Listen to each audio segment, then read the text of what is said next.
Thank you very much also for inviting me and for the kind introduction. Actually, the title was going to be, as you saw in the abstract, spoken data as a source for diachronic syntax, but the Beamer template of my university, it doesn't allow line breaks, and I couldn't fit all the words in one line.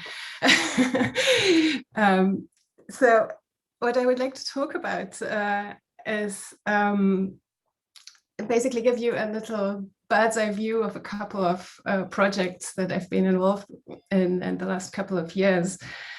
So as a historical syntactician by training, I, like everyone else, is confronted with the problem formulated by Labov, how to make the best out of the bad data that we have. Now, we heard Sven Kemenade this morning being very enthusiastic about the Old English corpus and how much it allows you to do. Unfortunately, not all historical stages of languages are blessed with such rich corpora. Old Saxon, for instance, is for the most part one epic text in alliterative verse. So it's not so easy to see how representative such a corpus is for the actual language at a particular stage. And of course, as people interested in diachronic developments, we'd also like to get a better handle on when a change actually happens, when it actuates, and also how the transitions between stages work. And that's unfortunately not always possible with the data we've got. We've made a lot of progress in the last years with better and bigger past corpora, and also not past corpora. Any corpus is good, the more the better. But these two only go as far as the attestation allows. So I've recently, as George said, come to look at spoken data as well as an additional source for testing hypotheses on diachronic change. So the three case studies I'm going to present today are unrelated to each other, but the first two at least share the empirical domain of Jespersen's cycle and the development of the expression of negation. And I hope I can show you how we can use spoken data to enlarge the empirical basis in forming theories of language change, and in particular syntactic change. Also to help us refine existing theoretical accounts of changes that we think we know quite well, such as Jespersen's cycle. And also to get a clearer picture of intermediate stages and also changes in progress, hopefully. And the three cases I'm going to talk about are incipient Jespersen cycle in Northern Italian dialects, so this time nothing Germanic. And then the other end of Jespersen cycle in Southern Dutch dialects. And as the last point, verb lated and second orders after central adverbials in spoken German, where we'll look at the question whether this is the continuity of an older pattern or a change in progress. Oh, yeah. So if you look at Jespersen's cycle, you can subdivide the stages in different ways, but essentially you have an original negative marker that gets reinforced by a new element and later replaced by it. And at the beginning, you have a stage where the new element is still optional. And the question is, if you look at the function, what does it do? And from the historical work we've done, we can say that it starts out as some kind of optional reinforcer, which is available in many languages. And many languages don't ever go anywhere with this. But those languages that do enter Jespersen's cycle grammaticalize such an optional reinforcer as some sort of more generalized negative polarity adverb that is usable in contexts that go beyond the original context where the element came from, and from there become a new negator. Now the question is how we can tell whether a language is, as long as the new particle is optional, whether this is still a pseudo-argumental reinforcer, or if it's already a bit more grammaticalized, right? So at what point does the incipient Jespersen cycle become a full-scale Jespersen cycle, as we've called this in the book with David Willis and Chris Lucas. Now, what we observed in historical languages and historical data is that negative polarity adverbs activate sets of alternatives that leads to obligatory exhaustification and the elimination of any alternatives not entailed by the assertion. That means that they're particularly suitable to express narrow focus or constituent negation. So they can be used to reinforce the expression of sentential negation, but they're also found in contexts where the scope of negation is smaller than sentential scope. So, and this ties in more generally with a distinction that's been made also in synchronic stages of languages between neutral and focused negators. Yeah. So you see here two examples, one from Old Saxon and one from Old English, where the new negator negates a smaller portion of the clause. So not only their souls, but also and not far away. Okay. Can you see the next slide? So we're still on hypothesis. Yes. Okay, good. So this leads to a couple of hypotheses for incipient Jespersen cycle. So we can state, based on what we know already, that a new negator first emerges in contexts where it expresses narrow focus negation. And after it becomes reanalyzed as a neutral or polar negator, this new element should lose this distributional restriction, or at least this option of, there should be a change in the distribution of that. Now, in languages which mark such distinctions, such as focus and contrast prosodically, you should also see an interaction with the prosodic encoding of the clause, right?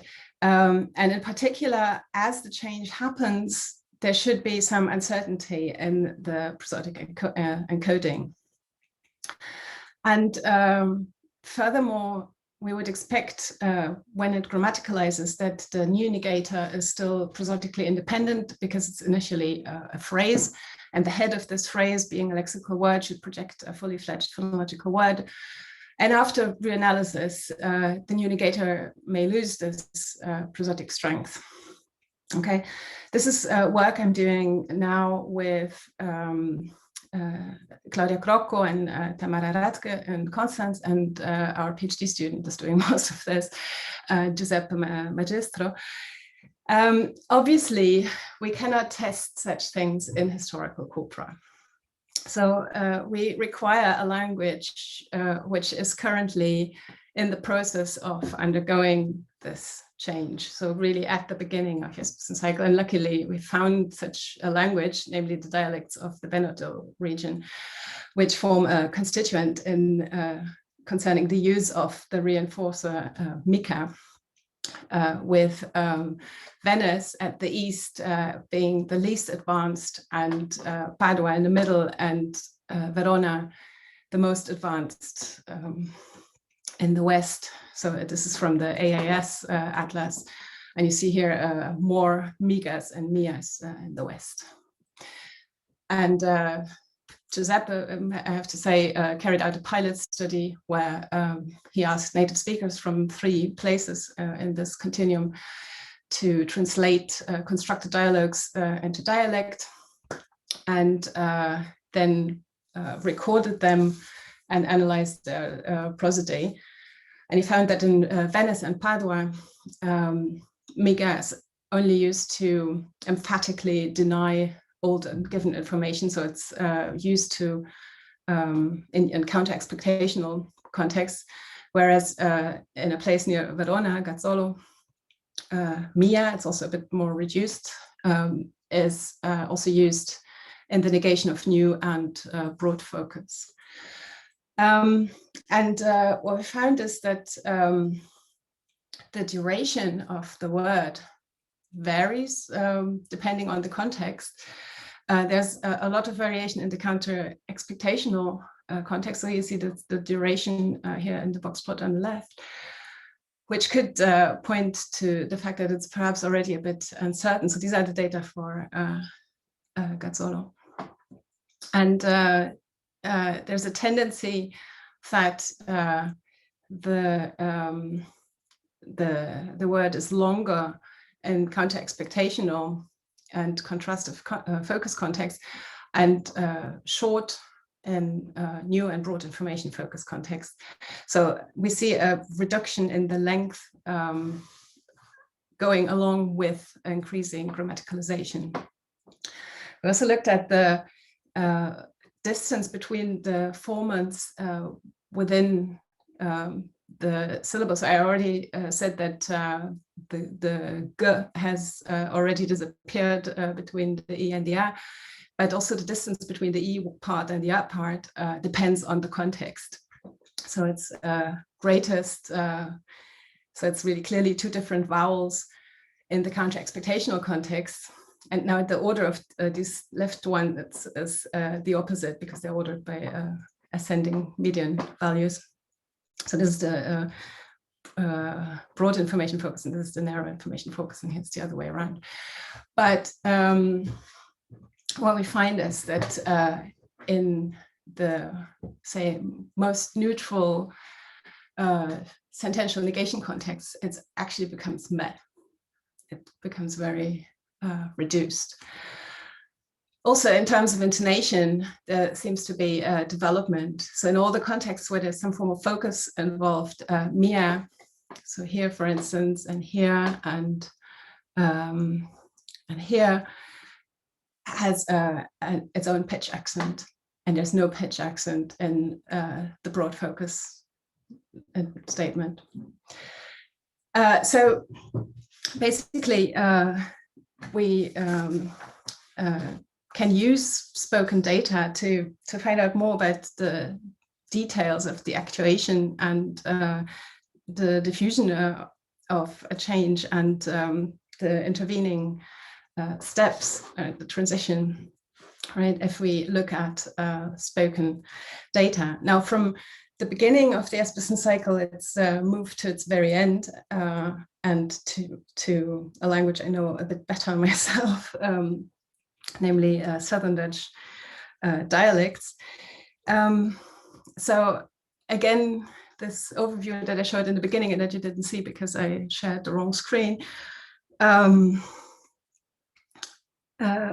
Now I'm focusing on this part of the change, right? Once the new expression of sentential negation is established, the question is what happens to the old element? And some languages go through this development quite quickly and lose the old particle after a rather short time. But in some languages, it seems to remain optionally available for much longer. And the question is, what does it mean to be optional? And the Southern Dutch dialects are such a group of dialects where this stage 2, if you will, of the Espeson cycle has been extremely extended, because Dutch made the transition into stage 2 in early Middle Dutch. And at least the emerging standard language in the northern provinces made the transition to stage 3 sometime in early modern Dutch. Okay, partially this is also an effect of language planning, because some writers like P.C. Hooft and Vondel and so seem to have agreed at some point to no longer use un, so that's what the old preverbal particle is in Dutch, to no longer use this after April 1638. But there's also, of course, a sociolinguistic dimension to this. After the 80 Years' War, the North enjoyed a lot of economic upturn and influx of people from other areas, so dialect contact and the effects of that. If you're interested, you can also read a paper by George and me on that. There's also a lot of other historical sociolinguistic work on that, but focusing on the Southern Dutch dialects. So you see here the north of Belgium, south of the Netherlands, and a little bit of France. It's still optionally possible, and we would like to know what's going on. And it's already been observed, and I've done some work with Liliane Huijerman on this, that un is not really negative. It's also not optional, and it's also not meaningless. So something that's already been observed in the syntactic atlas of the Dutch dialects is that there's single uses of un in NPI contexts where it doesn't express negation. Okay, so in conditional processes, if it un is bad weather, right, or before clauses, or the standard of comparison, so more cows than she had earlier, right, and after a restrictive adverb, only, like I have only 3 marbles, and in the restriction of the universal quantifier. So this is all I have received. And in work with Liliane Huijerman, we have found that in addition, in negative clauses seems to signal that the containing preposition is unexpected in the context of the discourse background. So there are examples in the literature, like what, you already lived 15 years in Ghent and you don't know the university, or I thought I had the devil by the legs, but I had it by the tail. I didn't even have it, the tail.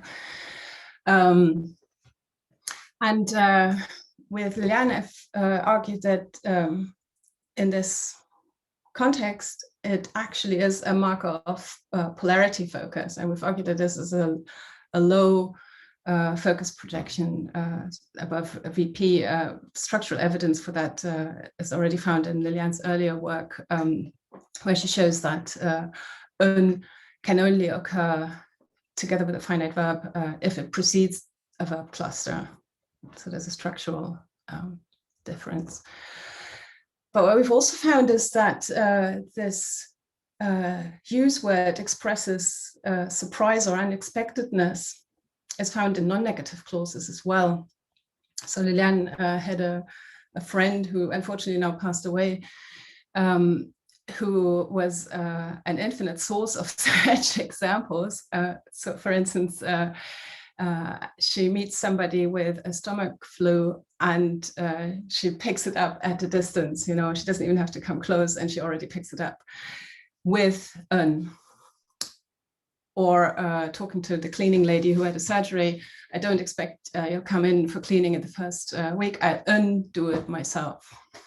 So we've argued that this is a new further development where becomes a sort of discourse marker.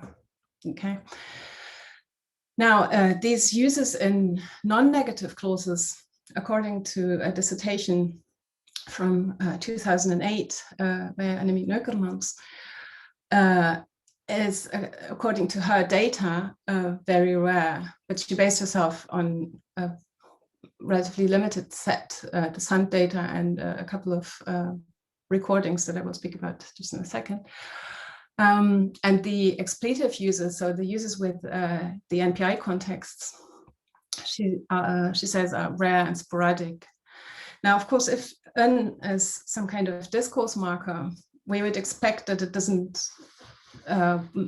is not so amenable to elicitation as with the Sand with the syntactic atlas. Because also for other constructions that require a certain discourse context, you find in the field note of the sentence, field notes of the sentence, that the interviewers write, people reject this construction but use it all the time. Okay, so this could be also one of those. So it would be nice if we could look at spontaneous speech, and luckily we can. So another corpus project that I've got running besides the CHILC, which is the Middle Low German one that George mentioned, is the GCND. It's a past corpus of spoken Dutch dialects, because again, we're very lucky that there's a long old dialectological tradition where in the 60s and 70s they've recorded over 700 hours of spontaneous dialect speech all over the Southern Dutch dialect area. And we're now transcribing them according to a unified transcription protocol and tagging and parsing them. So Neukermann's data, she looked at a few of those, but very few, because so far you couldn't really search in the material. Okay. And I haven't looked at all the ones that we have already transcribed. So the color coding, if you're interested, I can explain it later, as which ones we've already got transcribed. I did a preliminary search in 65 of those recordings and found that negative N is really quite widespread, but also this restrictive or NPI N is found quite regularly, and also the non-negative one. And what I also found is that we find N in more and different NPI contexts than the ones reported in the SAND. So we find it, for instance, in yes/no questions. Does this still exist with the N? And in indirect questions, such as in indirect negation. So in a negative clause, in a non-negative clause, depending on a negative clause. So if it's just going to the shop, if it is just going to the shop, you don't go in. And something that is like indirect negation, but not with a negative in the matrix clause, but this kind of restrictive adverb with maar, with only. So it was only her feet that went off the ground. And we found a couple of uses of un that we didn't know about before from the literature. So for instance, with an NPI, where un still seems to express intentional negation. So for instance, the context is apparently the pharmacy has closed, and the lady who says this asks, but she doesn't do this anymore, and with an, and also in a matrix clause with the verb to know, and then comes an indirect question. So I know whether this is still done, and it's a negative clause. I don't know if this is still done. We also find that that we in our data this non-negative in main clauses in much more places than Neukermann's data suggests. So Neukermann said she found it like in 2 places, one example, but we found more. So for instance, it's about an amateur theater company. We had years where we had people from the university, or I could have stayed, such things. And we even find it that's really strange in front of non-finite verbs. So normally it's always in front of the finite verb, but we also find it in front of non-finite verbs. Things like somebody fell into cow dung with his best clothes on. You should have seen that one. You should have seen that one. And it expresses unexpectedness and negative clauses everywhere. So it's strange that it wasn't 2 millimeters too big, or when bicycles didn't exist. People went on foot everywhere. And of course, bicycles are so common nowadays that it's unexpected that at some point people didn't have bicycles. Now, with a clearer notion of what the current endpoint of the development is, we can ask how the Southern Dutch dialects got there and when, right? And now with our better knowledge, things begin to fall into place, right? So these NPI contexts we find in Middle Dutch already. So things like where un expresses negation alone, but there's no other new negator but an NPI. Okay, so for instance, appearance without being, un makes wholly, and then some minimizer. Or very similar to this kind of example here in 8b, yeah, I know whether this is still done.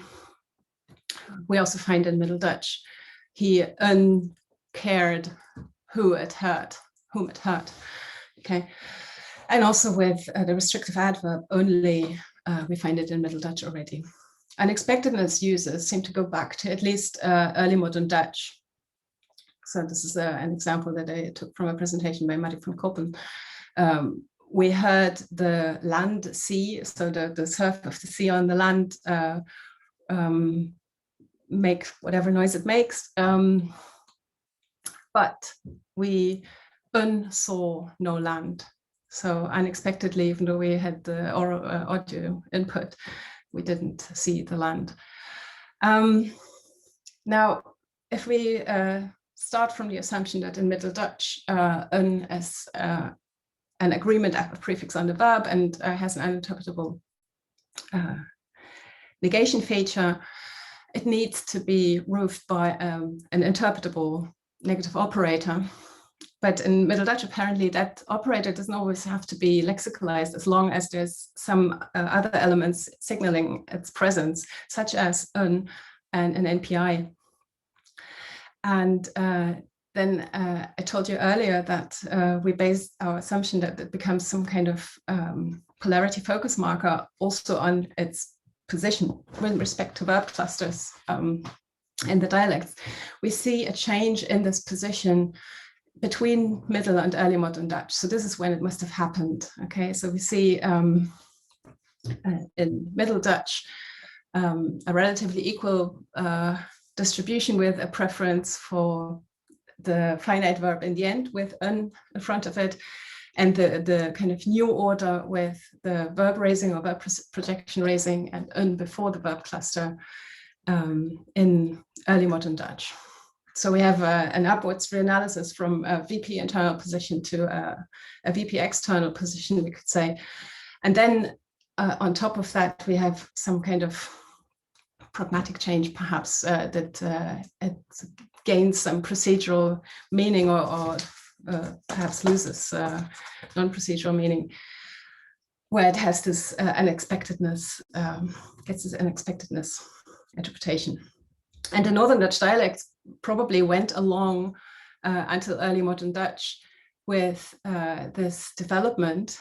And because of the different sociolinguistic situation, with much less dialect contact and dialect leveling in the South, this situation could be preserved and now be the input for further acceptation, namely the unexpectedness use in non-negative clauses that we've seen. So our spoken data have helped us to gain a much better view of the long tail of this business cycle in the Southern Dutch dialects. The last case study that I would like to talk about has not so much to do with negation at all, but with word order in the left closer periphery in German. Now, one of the, it's another insight of Lebov's is that it's nice if you understand how change works, but it's even harder to understand what happens when change doesn't seem to happen, right? And I would like to use spoken data to address the question whether the lack of inversion after central adverbials that we can still find is a continuation of an earlier pattern or something new. So we know from the literature that after certain central adverbials, you don't have to invert. You don't have to have a verb second construction as you would do in standard modern German. So in Middle High German, for instance, you can say with the temporal clause, when midnight came, one of the sergeants had gotten up, instead of when midnight came, had one of the sergeants gotten up. Okay. And the same in Middle Low German, here in 14b, and in early New High German and 14c. All of these are temporal adjuncts, 2 temporal clauses, and 1 prepositional phrase. Such orders have recently been reported also for multi-ethnolectal urban varieties, also known as Kiezdeutsch. So these are 2 examples here in 15 from the Kiezdeutsch corpus. Also temporal adverbials. Now I get always 20 euros instead of now get I, as would be the standard German word order. And more recently, it's been noted that such orders are in fact also attested in present-day German outside Kiezdeutsch. There's a collection of anecdotal evidence by Schalowski, which also interestingly shows that it's not just temporal adverbs and also not just pronouns. In Kiezdeutsch, it's predominantly pronouns, the subjects. So in Schalowski's collection, there's also examples like in the brain, speech comprehension is bilaterally organized instead of is speech comprehension. Okay. Now, the question is this continuation or change? I've tried to find some numbers on the frequencies in the literature, and you cannot compare them fully, but I'll walk you through this. So in work on fronted temporal clauses, which normally in standard German now would cause inversion, Donhauser and Petrova find in the Middle High German prose Lancelot, depending on which part of the book you look at, because they have different histories, transmission histories, you find between 13.6 and 2.3 roughly lack of inversion after an initial temporal clause. And then they also look at one Middle Low German text from the beginning of the Middle Low German period, the Sächsische Weltchronik, where they find it in over 80% of the pre-post temporal clauses, and in a text from the end of the Middle Low German period, where they still find it in 4.6% of the pre-post temporal clauses. For early New High German, I found some figures in a paper by Augustin Speyer, but he only gives the total number of independent declarative clauses, so you cannot compare the percentages because it's not adverbial and then inversion or not inversion. But yeah, so in his data, it's around 0.6% of all independent declarative clauses. And that number you can compare to what's reported for the Kiezdeutsch corpus, where it's 0.65% of all independent declarative clauses. And as I said, in the Kiezdeutsch corpus, it's mostly an adverbial, mostly temporal frame setter, and mostly a pronominal subject. And also the adverbial is reported to have typically very little prosodic weight. Now you've already seen here in the data outside Kiezdeutsch, that doesn't seem to be the case. But for those data, we don't have relative numbers yet. But Demske and Wiese write 2016, the multifilling of the clausal left periphery was possibly never lost. While it became less frequent after the establishment of verb second, it may have survived as a possible option in informal language use. And in order to check whether this is continuity or change, I first looked at our new Middle German corpus that George invited you to use. And because as it's parsed, it's quite easy to pull out any adverbials preceding clausal or not, preceding a subject and then followed by the finite verb. And in Middle German, this order is actually not all that frequent. I will show you numbers in a second. Okay, but here are two examples. When Albert Sturr died, his eldest son took his arms instead of took his eldest son, and so on. What I also found in the corpus is something which Donhauser and Petrova actually counted together with these uninverted orders, but which I'm not sure if I should.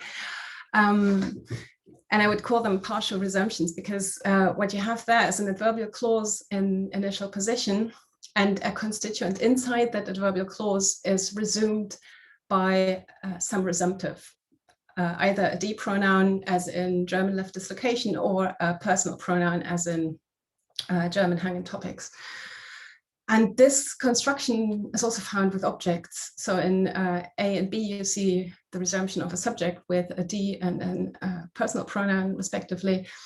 In C, you see it with an object. So if it's the case that any timber came by ship before the city or the port, that timber, that shall no seller buy within a day and a night in a legal text. As I said, the pure order of adverbial subject finite verb is not very frequent.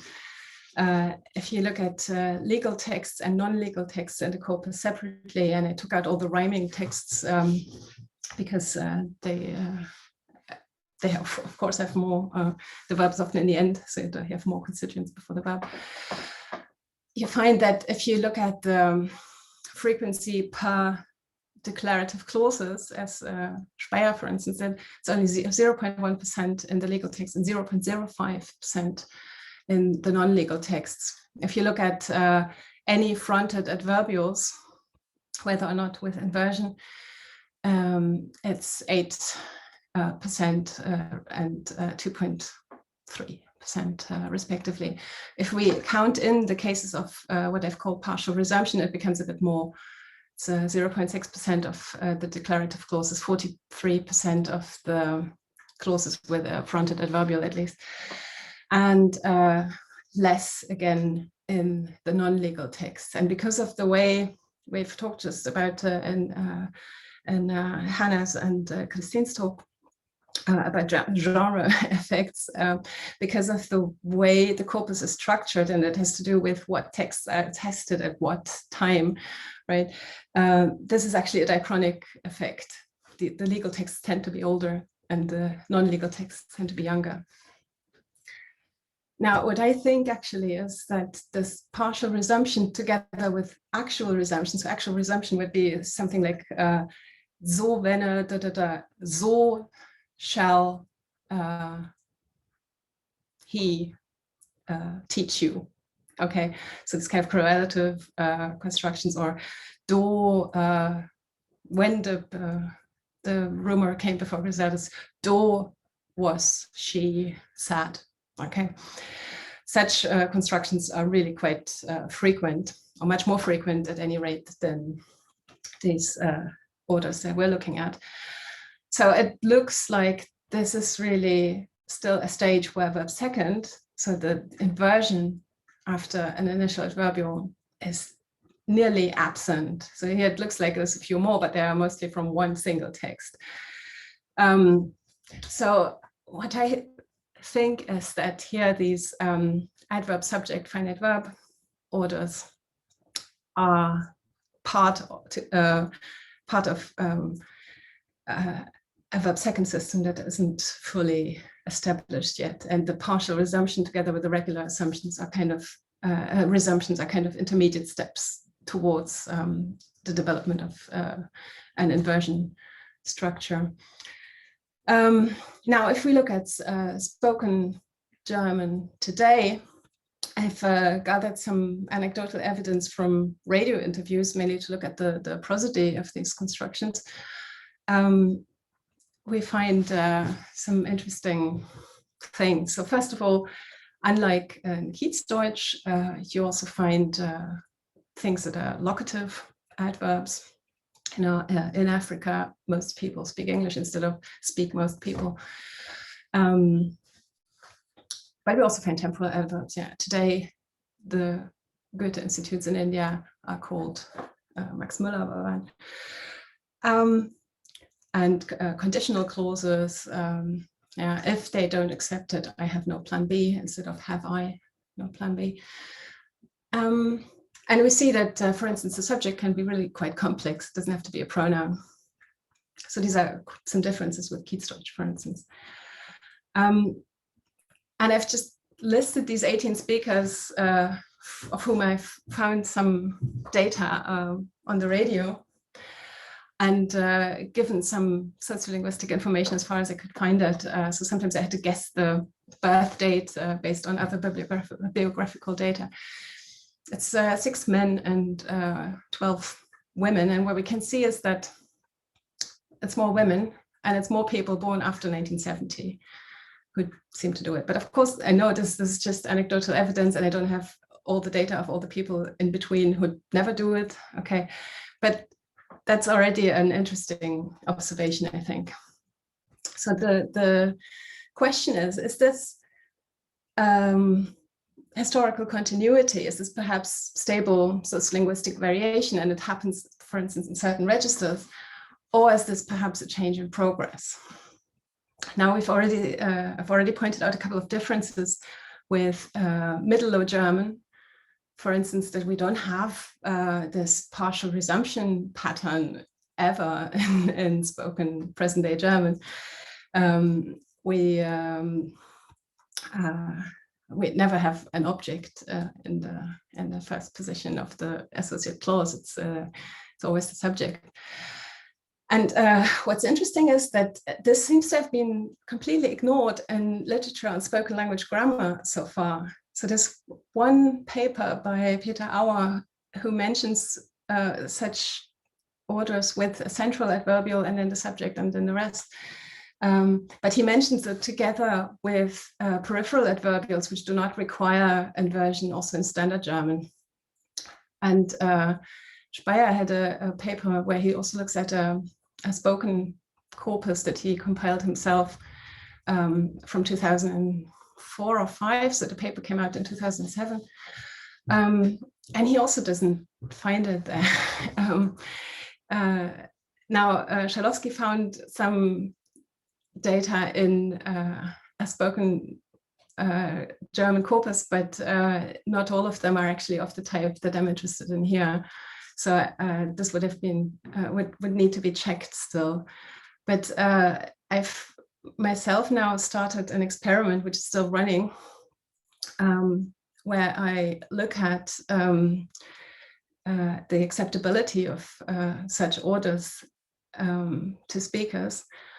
And by now I have about 170 participants or so. I hope to go to 300, but I've looked at the first 90 and I found that younger people tend to like it more and women tend to like it more.